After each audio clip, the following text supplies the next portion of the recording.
The meeting room on the fourth floor smelled like stale coffee and nervous energy. 12 people sat around a long glass table in Arlington, Virginia. I was the only one without an impressive title on my business card. My name is Aaron, Senior Communications Engineer, former Army Staff Sergeant, 8 years of service, 2 deployments overseas, and a commendation I kept folded in a shoebox under my bed at home. Director Mark Halpern stood at the head of the table, presenting our company's proposal to Admiral Victor Langford and his team from the Department of Defense. The contract on the table was worth billions. Everyone in that room could feel the weight of it. When my turn came, I stood and explained a serious flaw I had found in the company's communications network design. It was a real flaw, a dangerous one. I had seen something very similar fail in the field under actual combat conditions. Mark let me finish. Then he smiled the way people smile when they have already decided not to listen. "Gentlemen, that's Aaron for you," he said, turning to the Admiral. "Strong field instincts. Limited engineering theory. You know how it is with guys who came up through combat. Irrelevant grunt work teaches you to see every problem as a battlefield emergency." Soft laughter rolled around the table.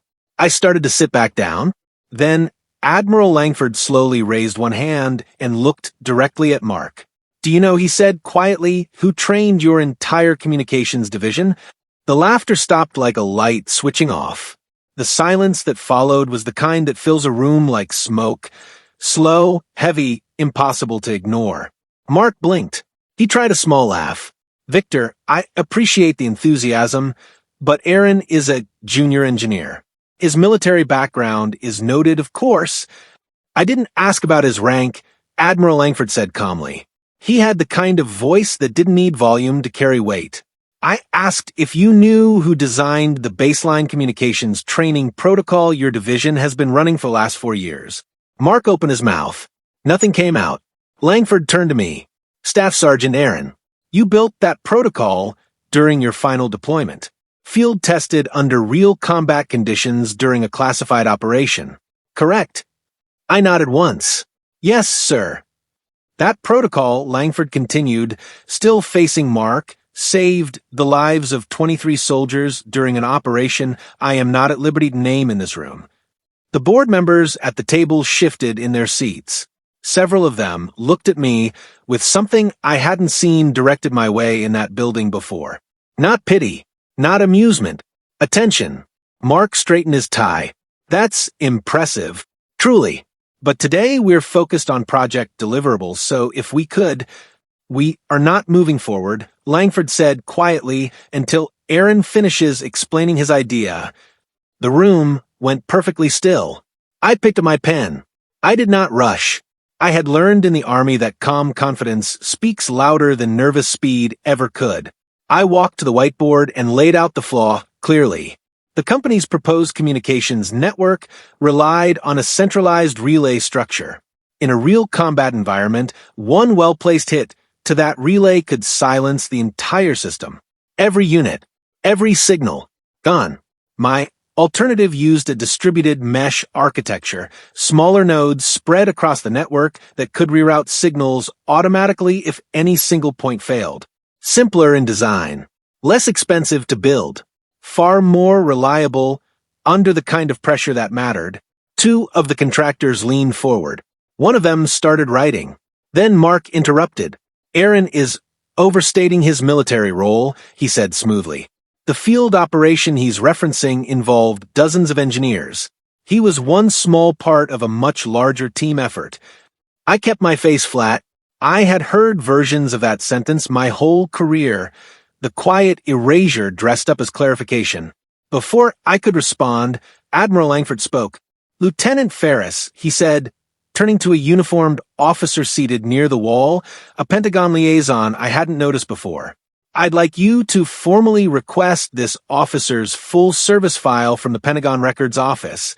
Lieutenant Ferris nodded and stepped out of the room. Mark watched him go.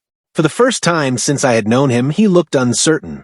That afternoon, my desk phone rang with a number I didn't recognize.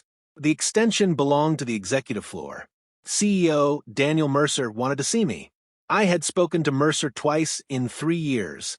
He was not the kind of man who called engineers to his office for small reasons. His time moved carefully, deliberately, like a man who understood that every decision left a mark. His office was cool and quiet. He gestured for me to sit. "Tell me about your time in the service," he said, not a command, more like a man choosing where to place his next step very carefully. I gave him the outline. 8 years. 2 overseas deployments. Communications specialist. Honorable discharge. Mercer listened without interrupting, which told me he was taking everything seriously. Then he leaned forward slightly. "Aaron, this government contract is the largest in our company's history. Billions of dollars. If the Pentagon loses confidence in our proposal, we don't just lose the deal. We lose everything: investors, credibility, future bids. The company doesn't survive that." He paused. "The admiral's interest in you today was noticed by people above my office." I didn't say anything. Mercer stood, which was his way of ending a meeting, but as I reached the door, his voice came quietly behind me. "Don't discuss today's meeting with Mark." He didn't explain why. He didn't need to. The parking garage beneath the building was mostly empty at 7 in the evening. My footsteps echoed off the concrete walls as I walked toward my car through the dim yellow light. I heard someone behind me. "Aaron." I turned. It was Raymond Solis, a senior project manager who had been with the company for 11 years. He looked left and right before stepping closer. "I saw what happened in that meeting today," he said quietly. "Word travels fast in this building." I waited. "Mark Halpern has done this before," Raymond said.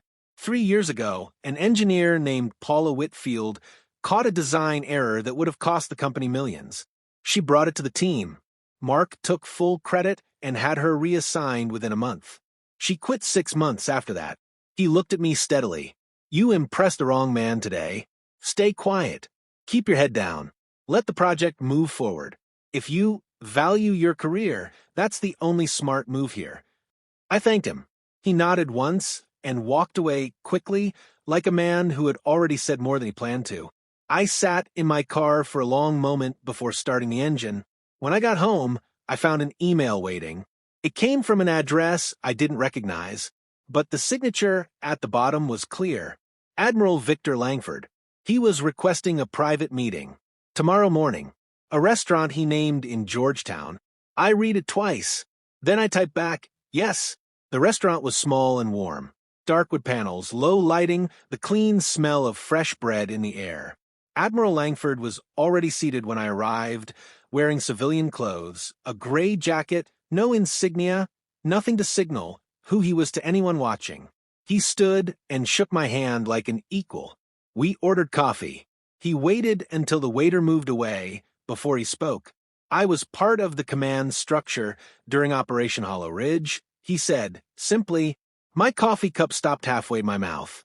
Hollow Ridge was classified. I had never said that name outside a secured briefing room. "You were a 26-year-old staff sergeant," Langford continued, "and the primary relay tower went down during active contact.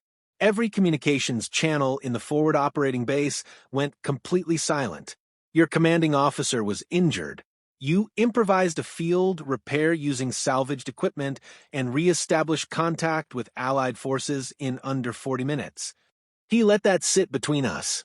The general who debriefed you afterwards said you were the calmest person in that entire base." I didn't know what to say. "The project your company is bidding on has the exact same structural flaw you described in that meeting yesterday," Langford said. "The same one that nearly killed your unit." He set down his cup. "Why are you hiding your real experience, Aaron?" I looked at the table for a moment before answering. "Because no one here ever wanted to hear it," I said. I came back to the office the next morning and found a reassignment notice sitting flat on my desk. Effective immediately, I was being moved to administrative coordination. No more technical work. No more project meetings. No access to the defense contract files. Mark had signed the transfer personally. I walked to his office. His door was open. He didn't look up from his screen when I knocked on the frame. "Sit down," he said. I stayed standing. He finally looked at me. The project needs strong administrative coordination right now. You've got good organizational skills from your Army days. He smiled with one side of his mouth.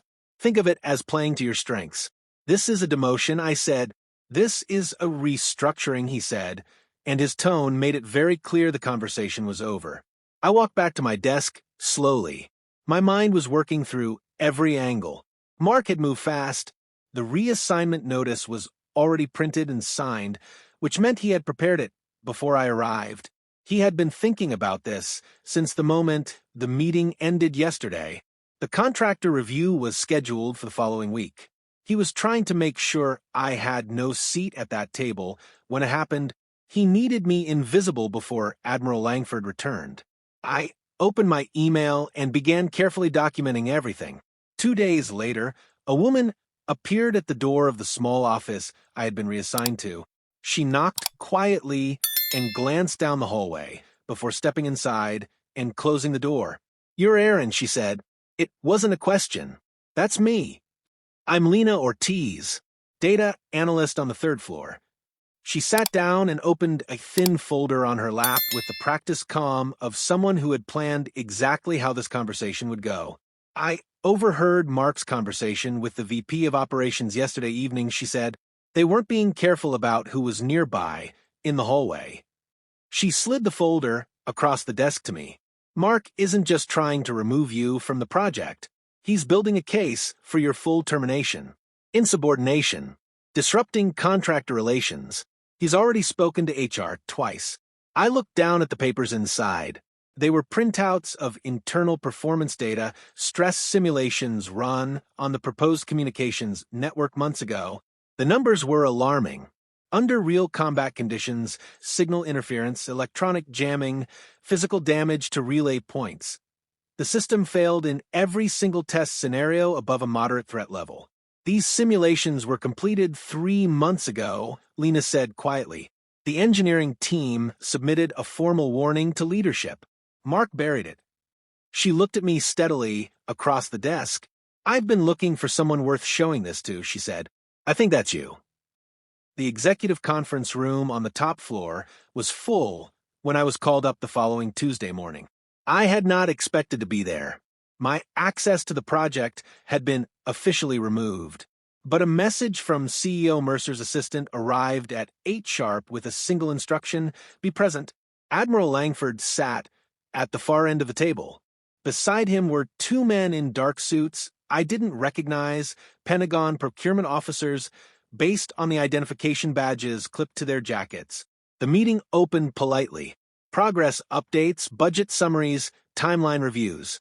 Then Langford set down his pen. "I want to understand something," he said. "My records show that the engineer who identified a critical flaw in your communications design was removed from the project team last week." Silence. "Can someone explain that decision to me?" Mark straightened in his chair. Aaron actually requested the transfer himself. He felt the administrative role was a better fit for his current skill level. I felt the eyes of several board members shift toward me. I did not look at Mark. I kept my face composed and my hands flat on the table in front of me. Langford looked at me calmly. "Is that accurate, Aaron?" "No," I said. "It is not." The 2 procurement officers exchanged a quiet glance. The temperature in the room seemed to drop several degrees. The room felt tighter after that single word. Mark began to speak, something about miscommunication, about team dynamics, about the pressures of managing a fast-moving contract at this scale. His voice had a practiced smoothness that had clearly worked on many people over many years. Admiral Langford let him finish. Then he opened a manila envelope that had been sitting on the table in front of him since the meeting began. He slid a document slowly to the center of the table. "This is an official military commendation," he said, "awarded for actions during a classified forward deployment operation. The citation notes that an improvised communications repair, performed alone under hostile conditions with no external support, restored contact for an entire forward operating base and prevented the total failure of a live rescue mission." He paused. That is not a man who belongs in a filing room. Several board members leaned forward to read the document. One of them, Patricia Holt, the company's chief legal officer, picked it up and read it carefully. Her expression did not change, but she set it down with a deliberate slowness that said everything. Then she looked at Mark. "How," she said quietly, "did this person end up in administrative coordination?" Mark had no answer that made sense. The room could feel that. CEO Mercer spoke for the first time since the meeting had begun. "Given what has been shared today," he said carefully, "I believe it is necessary to order an independent technical review of the project's communications architecture." The room absorbed that. An independent review meant outside eyes. It meant the internal decisions that had shaped this project would be examined by people who owed nothing to Mark, nothing to the investor group, and nothing to the bonus structure waiting at the end of the timeline.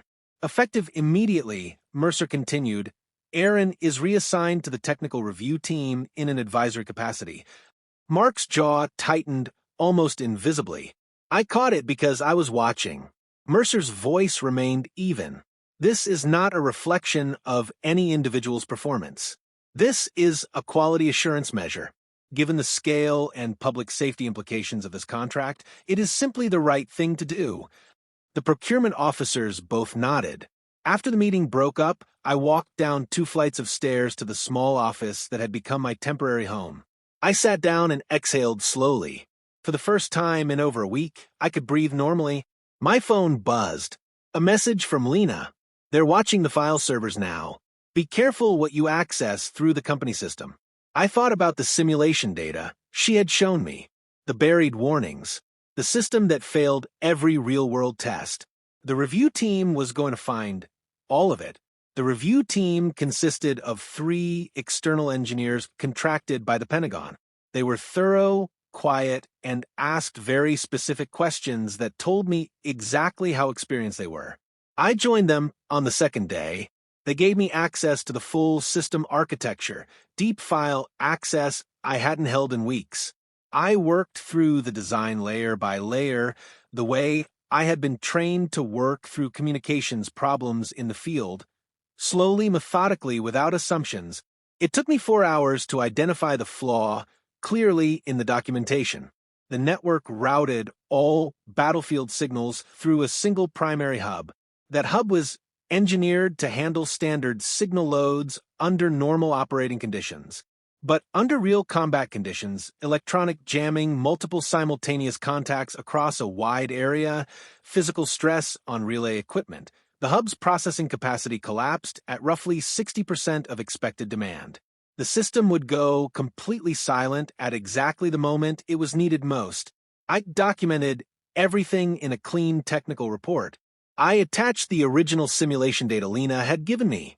I included timestamps showing when the engineering team had first submitted their safety warning. 3 months ago, the lead external engineer, Dr. Paula Reeves, read my full report without interrupting. When she finished, she removed her glasses and set them carefully on the table. "How did this pass internal approval?" she said. I didn't answer. The answer was already in the report. That evening, Lena came back to my office. This time, she carried a USB drive. "I need you to look at something," she said, "but I need you to understand what you're looking at before you react to it." She plugged it in and opened a series of financial documents on my screen. They were internal budget projections and investor communications from the previous year. Mark had presented an aggressive delivery timeline to the company's investor group, promising project completion 6 months ahead of what the engineering team had formally recommended. The engineering team's recommended timeline was built around complete safety testing. Mark's shortened version skipped 2 full testing phases entirely. In exchange for that accelerated schedule, the investor group had agreed to a performance bonus structure for senior leadership. If the project passed government approval on time, Mark and 3 other executives stood to receive a combined payout of over $4 million. The safety warnings from the engineers weren't just inconvenient to Mark. They were a direct financial threat to his bonus. Lena looked at me across the desk. "He knew," she said. "He knew the system had serious problems, and he pushed it forward anyway." I sat quietly with that for a moment. Soldiers were going to use this system in real situations. Real soldiers, Real danger. I need copies of everything on that drive, I said. That night, just past 11, my phone rang. The number was unfamiliar, a 703 area code, Northern Virginia. I almost didn't answer. The voice on the other end was rough and familiar in the way old military voices always are, worn down to something reliable and direct. Sergeant Briggs, I said immediately. Carl Briggs had been my platoon's communications warrant officer. He had retired 5 years ago and settled somewhere in the Shenandoah Valley. I hadn't spoken to him in 2 years. Heard through some channels that you're working on the Langford procurement project, he said. Figured I should make the call. You know about it? I know about the company running it, he said. Before your director Mark Halpern landed that job, he was VP of operations at Crestfield Systems. I sat up straighter in my chair. Crestfield lost a $50 million government contract in 2018, Briggs continued. Their communications array failed field testing 3 separate times. They were removed from the approved vendor list entirely. The same type of failure? I asked. Centralized relay structure, he said. Identical flaw. Same exact breakdown point.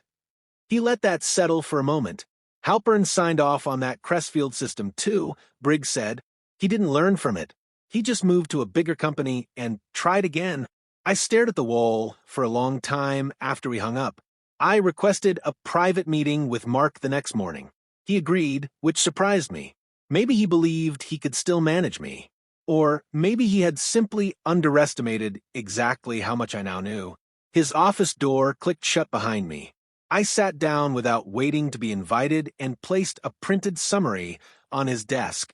The simulation failures, the buried engineer warnings, the investor bonus structure, the Crestfield Systems history, all of it organized clearly on 3 pages. Mark looked at the papers, then he looked at me. His expression moved through several stages before settling on cold. You don't understand what you're doing, he said. I think I do, I said. These are internal company documents. Using them outside this building is a terminable offense. These documents show you knowingly advanced a defense system with critical safety failures. I said, that's not an HR matter. That becomes a federal contract issue when soldiers in the field are the ones holding the equipment. He leaned forward. You are a mid-level engineer with a military chip on his shoulder. If you take that file into a boardroom, I will make sure you never work in this industry again. Not here. Not anywhere in this city. I looked at him for a quiet moment. He believed what he was saying. That was the saddest part of the whole thing. I served 2 combat deployments, I said. Empty threats don't land the way you think they do. Then I stood and walked out. Admiral Langford made the announcement 2 days later during a joint call between the board and the Pentagon procurement officers. Given the concerns raised during the independent technical review, the Department of Defense was formally requesting a live simulation test of the proposed communication system before any contract approval could move forward. The simulation would be conducted under realistic combat conditions, signal interference, electronic jamming, deliberate relay disruption at multiple points across the network. If the system performed as the company had promised, the contract would proceed. If it failed, the bid would be voided completely. Mark sat through the announcement without speaking a single word. Afterward, I watched him stand in the hallway outside the conference room, phone pressed tight against his ear, voice too low for anyone to hear. I imagined he was looking for a way to shape the test conditions, to limit the jamming parameters, to make the evaluation easier than anything soldiers would actually face. I sent a quiet message to Dr. Paula Reeves that afternoon. I told her to watch closely for any last-minute requests from company leadership to adjust the simulation parameters before Friday. She replied within the hour. Already noticed 2 requests from Director Halpern's office. Both have been denied. The simulation was confirmed for Friday morning. I went home that evening and slept better than I had in weeks. The truth has a way of doing that, clearing the air even before it fully lands. The simulation center was a secured facility 20 minutes outside the city. Clean white walls, rows of monitors, a control team that moved with the quiet efficiency that comes from running these tests many times before. The system was connected to testing equipment that replicated real battlefield signal environments, jamming frequencies, terrain interference, multiple simultaneous contact points spread across a wide operational area. Mark stood near the back of the observation room. He had brought 2 of his senior engineers, both of whom looked like men waiting for something to go wrong. The simulation began at 9 in the morning. For the first 11 minutes, everything ran exactly as the proposal had promised. I watched the signal load increase steadily on the monitors. I watched the hub processing indicators climb toward the threshold I had identified and documented in my report. At 63% capacity, the first node dropped off the network. At 71%, Fermor went dark. By minute 14, the primary hub was attempting to process maximum load while routing absolutely nothing. Every signal in the simulated field environment was gone. The room did not erupt in chaos. It was quieter than that, the specific silence of people realizing something serious all at the same moment. Dr. Reeves turned to the board members present. "The system has failed," she said calmly. "All units are effectively without communications." I did not look at Mark. I kept my eyes on the screen. The failure had occurred exactly where I said it would. CEO Mercer ordered the internal investigation that same afternoon. It was not a suggestion from the board. It was not a recommendation from legal. It was a direct command delivered in writing, copied simultaneously to the company's legal team, the independent review engineers, and the Pentagon Liaison Office. The investigation would examine the full development history of the communications project, every decision, every timeline adjustment, every test result, every internal communication related to the system's design and approval process from the very beginning. Mark's office was notified that all emails, documents, and internal records connected to the project had been placed under a legal hold. Nothing could be deleted, nothing could be changed or moved. I heard about the hold through Raymond Solis, who appeared at my office door that evening looking like a man who had made peace with something difficult inside himself. Mark tried to have 3 file folders removed from the server last night. Raymond said, quietly, IT flagged it automatically the moment he attempted it because of the legal hold. Everything was preserved. I nodded. "You did the right thing," Raymond said. The words seemed to cost him something. "I told you to stay quiet. I was wrong about that." "You were trying to protect me," I said. "I was protecting myself," he said, honestly. He left without saying anything more. I respected him more for the honesty than I would have for the apology. Lena came to find me on a Wednesday afternoon, 3 days into the investigation. She sat down and folded her hands on the desk in front of her, the posture of someone who had already decided to say something difficult and was not going to turn back. "There's something else," she said. She explained that the investor bonus structure she had originally shown me was not limited to Mark alone. 3 other members of the executive team, the VP of Operations, the Chief Financial Officer, and 1 sitting board member, had been included in the same performance payout agreement. All 4 of them had known about the accelerated timeline. All 4 of them had received copies of the engineering safety warnings submitted 3 months before the simulation. All 4 of them had signed off on pushing the project forward regardless. They weren't just following Mark's lead, Lena said. They were protecting their own money. I sat quietly with that for a moment.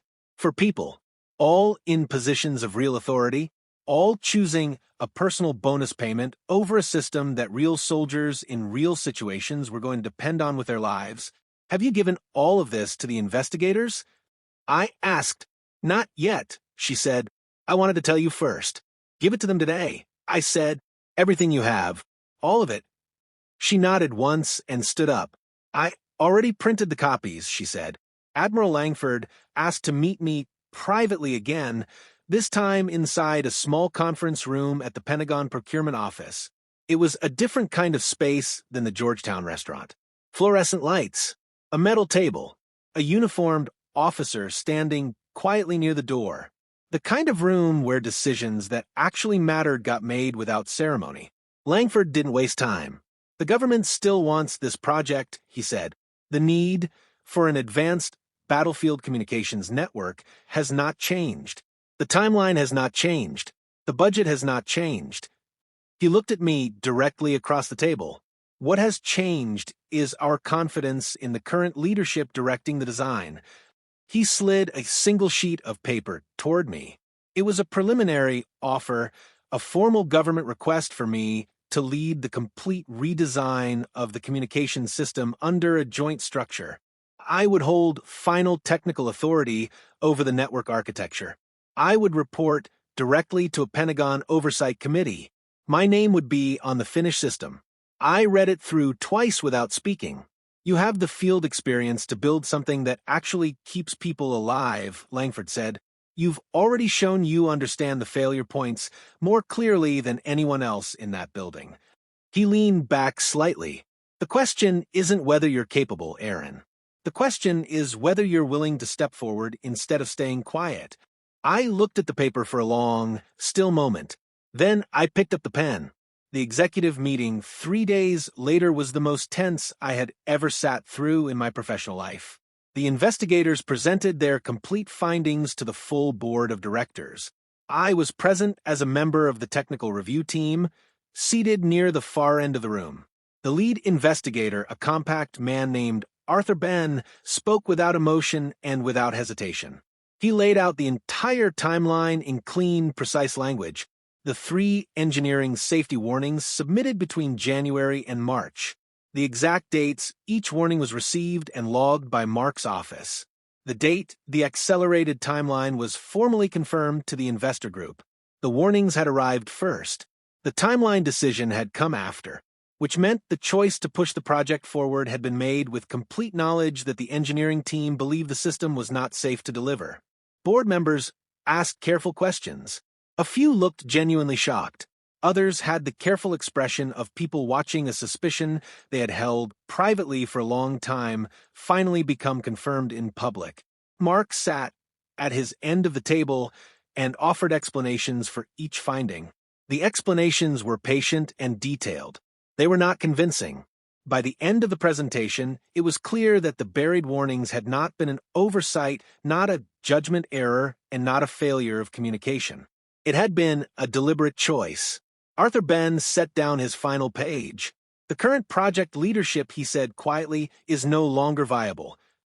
The board voted on a Thursday morning. I was not in the room for the vote itself. I waited in a small office down the hall with Lena and Raymond. The 3 of us sat mostly in silence. There wasn't much left to say that hadn't already been said. The vote took 40 minutes. When Patricia Holt came out to find me, her expression was composed but worn, the face of someone who had done something necessary and difficult and was not going to pretend otherwise. The board has voted to remove Director Halpern from leadership of the defense project, she said, effective immediately. She also informed me that the VP of Operations and the Chief Financial Officer had both been placed on administrative leave, pending a separate review of their individual roles in the timeline decision. The board member who had been part of the bonus agreement had submitted his resignation that morning before the vote even began. Lena let out a quiet breath beside me. Raymond nodded slowly, the nod of a man confirming something he had already felt coming for a long time. I didn't feel triumphant. I want to be honest about that. I felt the way you feel at the end of a long, difficult mission, tired and clear-headed at the same time, aware of how much had been at stake, grateful it had landed right. I thought about the soldiers who would eventually use this system in the field. That was the thing that had always mattered most. The day after the board vote, Admiral Langford requested one final meeting with the full executive team. He arrived with 2 senior officers and Lieutenant Ferris, who had by now become a quiet and familiar presence in the building after weeks of back and forth between the company and the Pentagon. Langford stood at the head of the room and spoke without notes. No slides, no prepared remarks. Just a man choosing his words carefully because they deserved to be. He told them about Operation Hollow Ridge. He described the forward operating base, going completely silent during active contact. He described the commanding officer down and unable to lead. He described a 26-year-old staff sergeant who picked up salvaged parts in a hostile environment and rebuilt the communications line from nothing in under 40 minutes, alone, calm, and certain about what needed to happen. He told them that the improvised repair method developed that night became the foundational model for the battlefield communications protocol currently used by 3 allied nations. Several people in the room looked at me. I kept my eyes on Langford. Aaron did not learn communications engineering in a classroom. Langford said he learned it under fire, with the lives of his unit depending on whether he could think clearly under pressure. He paused. That is the kind of thinking that builds systems which actually work when they are most needed. Patricia Holt looked at me across the table. The expression on her face was one I had not seen directed at me in that building before. It looked like genuine respect. The formal announcement came from the Pentagon 2 weeks later. A press release coordinated between the Department of Defense and the company's newly restructured leadership confirmed that the battlefield communications redesign project would proceed under new technical direction. I was named project lead. The announcement used the words command authority, a designation that meant my decisions on the system's final architecture were not subject to override by company executives, investor pressure, or anyone inside the building except the Pentagon Oversight Committee I reported to directly. My first official act as project lead was to restore the full testing timeline the engineering team had originally recommended, the one with every safety phase intact, the one that had been stripped back to protect a bonus structure that no longer existed. My second act was to formally request that Lena Ortiz be added to the core project team as a data systems analyst.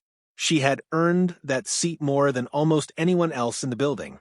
My third was a quiet message to Dr. Paula Reeves asking whether she was available to continue as an independent technical consultant through the full redesign. She replied in under a minute. I was hoping you'd ask. I leaned back in my chair and looked out the window at the city below. It looked completely different from this angle. The system passed full testing 8 months later. Every phase, every simulation, real-world combat conditions, electronic jamming, deliberate physical stress on relay points across the network. The distributed mesh architecture held under every scenario the Pentagon testing team designed. Signal rerouting was automatic and instant. No single point of failure. No blackout under pressure. The government contract was formally awarded on a quiet Tuesday morning with very little ceremony, which felt exactly right. That evening, the company held a small presentation for the project team. The room was not the same conference room on the 4th floor, where I had once been mocked in front of contractors. It was smaller, warmer, and filled with people who had actually built something together. I was asked to say a few words. I kept them short. I said that this system worked because the people who built it refused to cut corners when cutting corners felt easy. Because warnings were heard instead of buried. Because the most important question, will this keep soldiers alive, stayed at the center of every single decision we made, even when other pressures pushed hard against it. As I finished speaking, I noticed Mark Halpern in the hallway outside the glass doors. He was carrying a cardboard box. The kind you carry when you are leaving a building for the very last time. He did not look into the room. He walked past without stopping and disappeared around the corner. I turned back to the team sitting in front of me. Let's get to work, I said. And we did. If you enjoyed this story, don't forget to subscribe for more powerful stories like this. I will see you all in the next video.